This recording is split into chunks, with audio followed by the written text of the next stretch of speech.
Assalamualaikum warahmatullahi wabarakatuh.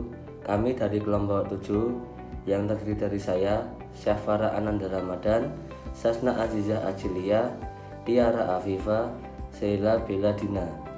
Kami di sini akan membahas tentang sistem referensi dan karya ilmiah.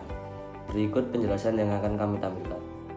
Assalamualaikum warahmatullahi wabarakatuh. Di sini saya akan menjelaskan tentang tata cara penulisan Harvard Style.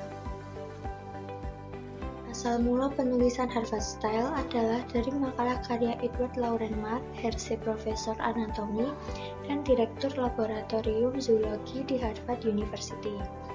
Mereka menyertakan kutipan jenis penulis tanggal dalam kurung di dalam halaman 194. Sampai saat itu, menurut Ellie Chernin yang menulis dalam British Medical Journal, referensi muncul dalam gaya yang tidak konsisten dan dalam catatan kaki, yang dirujuk dalam teks menggunakan beragam simbol pencetak, termasuk tanda bintang dan tanda salib.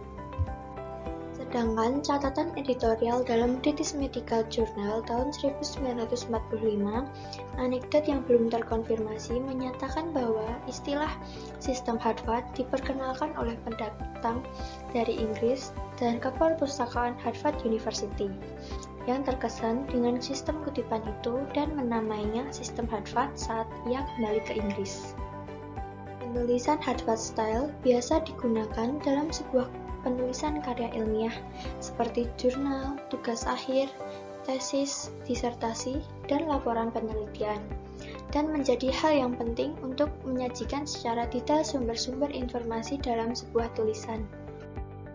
Cara penulisan daftar pustaka Harvard Style dibedakan menjadi 3. Yang pertama yaitu cara menulis daftar pustaka Harvard Style yang bersumber dari buku, memiliki pola, nama belakang pengarang, inisial tahun terbit, judul buku, tempat diterbitkannya, dan penerbit. Hal yang perlu diperhatikan adalah judul buku yang dituliskan secara italik dengan penggunaan huruf kapital mengikuti standar penulisan kalimat. Jumlah pengarang yang boleh didaftarkan di satu referensi maksimal berjumlah 6 pengarang. Jika pengarang berjumlah lebih dari 6, maka pengarang ke-7 dan selanjutnya dituliskan sebagai et al. Yang kedua, cara menulis daftar pustaka Harvard Style dari artikel jurnal. Memiliki pola, yaitu nama belakang pengarang, inisial tahun publikasi, judul artikel, menggunakan tanda kutipan tunggal, nama jurnal menggunakan format italik, nomor volume, dan nomor halaman. Yang ketiga, yaitu cara menulis daftar pustaka Harvard Style dari halaman web. Memiliki pola, nama pengarang atau editor maupun penyusun tahun, judul artikel ditulis menggunakan italik, nama laman yang memuat, tanggal akses, dan alamat web. Apa style? Apa style sendiri memiliki pengertian, yaitu gaya penulisan dan format untuk dokumen akademik seperti artikel, jurnal, ilmiah, dan buku. Nah guys, biasanya itu penulisan apa style digunakan dalam bidang psikologi, cognitive science, social science. Dalam penulisan apa style itu memiliki aturan untuk menulisnya, yaitu nama akhir pengarang, A, titik, tahun penerbit, titik, judul artikel, titik, nama jurnal, volume, tanda kurung, edisi jika ada, halaman. Daftar pustaka dari jurnal apa style memiliki contoh yaitu penulisan daftar pustaka jurnal bentuk cetak apabila satu penulis, 2 pengarang, 3-10 pengarang. Pada setiap contoh ini sudah saya jelaskan cara penulisannya di PowerPoint saya. Numerical system atau sistem bilangan numerik adalah sebuah simbol atau kumpulan dari simbol yang mempresentasikan sebuah bilangan. Numerik berbeda dengan angka. Simbol 11 dan XI adalah numerik yang berbeda, tetapi mempresentasikan angka yang sama, yaitu 11. Di slide berikut, saya akan menjelaskan beberapa sistem numerik, diantaranya ada sistem numerik berdasarkan jumlah dan sistem numerik berdasarkan posisi.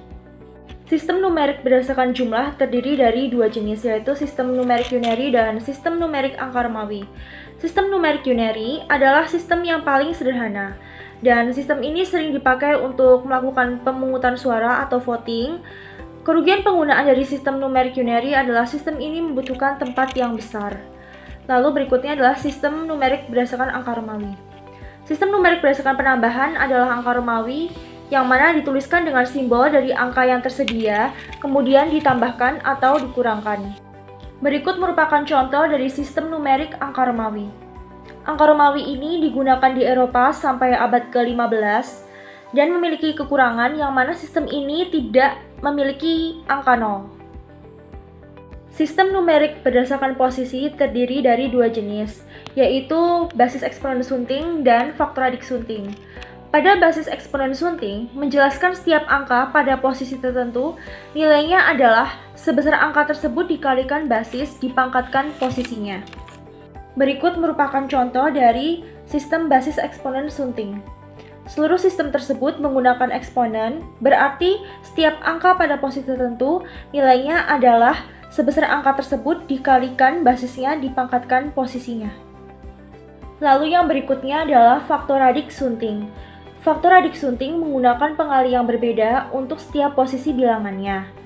Pengalinya adalah sesuai dengan faktorial posisinya. Aplikasi sistem referensi penggunaan tanda baca. PUEBI adalah singkatan dari Pedoman Umum Ejaan Bahasa Indonesia yang merupakan penyempurna dari EYD. Artinya, sebagian besar aturan yang dipakai EYD masih digunakan dalam PUEBI.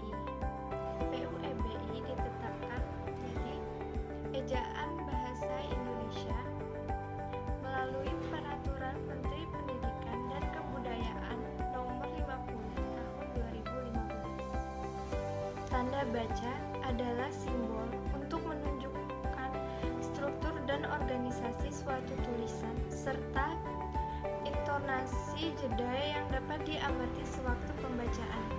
Jenis-jenis tanda baca ada titik, koma, tanda hubung, tanda tanya, tanda titik 2, dan titik koma. Yang pertama ada titik. Tanda titik dipakai pada akhir kalimat pernyataan. Misalnya, mereka duduk di sana, titik. Tanda titik dipakai untuk memisahkan angka jam, menit, dan detik dalam waktu atau jangka waktu.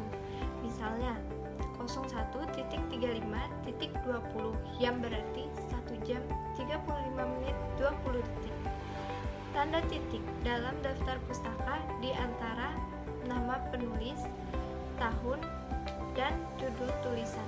Misalnya, Moileono, Anton M. 1989, pembara bahasa, titik. Yang kedua, ada tanda koma. Tanda koma dipakai di antara unsur-unsur dalam suatu perincian atau pembilangan. Misalnya telepon seluler, komputer, internet bukan barang asing lagi. Tanda koma dipakai sebelum kata penghubung seperti tetapi, melainkan, dan sedangkan dalam kalimat majemuk atau setara. Misalnya, saya ingin membeli kamera, tetapi uang saya belum cukup. Terus ada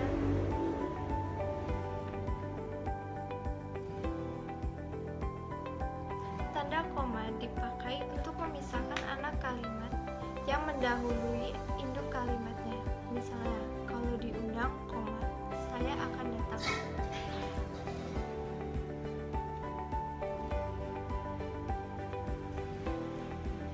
Dan tidak dipakai jika induk kalimat mendahului anak kalimat. Misalnya,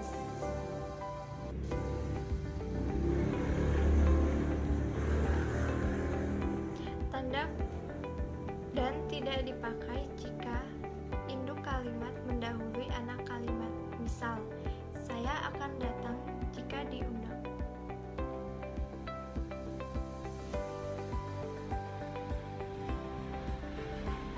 Dan tidak dipakai jika induk kalimat mendahului anak kalimat. Misal, saya akan datang kalau diundang. Jika ada kalimat tanya dipakai pada akhir kalimat tanya.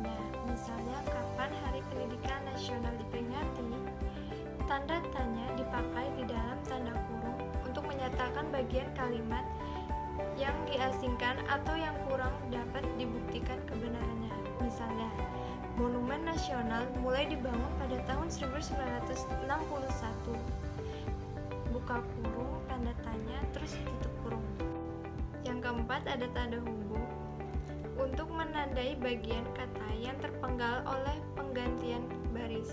Misalnya, kini ada cara yang baru untuk strip huruf panas. Tanda hubung untuk menyambung unsur kata ulang, misalnya jalan-jalan.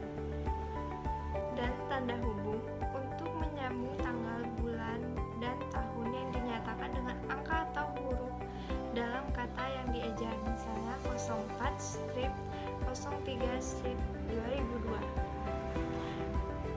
Tanda hubung juga untuk memperjelas hubungan bagian kata atau ungkapan, misalnya berevolusi, koma. Sebagai pengganti kata penghubung untuk memisahkan kalimat setara yang satu dari kalimat setara yang lain dalam kalimat majemuk.